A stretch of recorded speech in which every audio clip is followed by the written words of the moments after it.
We obviously live in uncertain economic times in the aftermath of the recession, a housing crisis, and an ever-widening gap between the rich and the poor. A lot of people are protesting big banks through the Occupy movement and by moving to credit unions or smaller community banks. Finance attorney Jason Keyser is here to explain some of the effects of all the upheaval. Thank you for joining us. Thank you. So what is happening in the financial world when we see all of these protesters? Well, I think what you've seen is individuals who are taking more of a stand against what they see as a lot of corporate greed and a lot of corporate control over politics and in general. And specifically, people are seeing that big financial institutions are really dictating a lot of what goes on in the country, and I think they're kind of getting tired of it. Yeah, there's a saying out there, we've heard it, too big to fail. With Citibank, with Bank of America, with Wells Fargo, a lot of these major financial institutions. Do you think it will become more of a situation where the government will ultimately have more regulation so these companies don't get so big to fail? I think that there is an attempt being made for more regulation. Part of the problem, though, that you run into, and in fact what led to things like Bank Transfer Day, for example, are regulations and legislation that has some unintended consequences.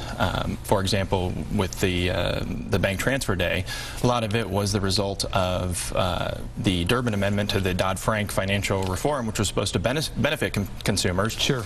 And as it turns out, one amendment to that legislation curbed the amount that banks could charge on debit card transactions, caused banks to look for other ways, to charge increased fees. And the Dodd reform is one thing that even banks are trying to get their arms around, and they're having a difficult time understanding it. But there is a bigger issue also with a lot of these protests. They're saying that it is controlled by that 1%. Are your investors, since you're a financial attorney, are they weary with the economic situation?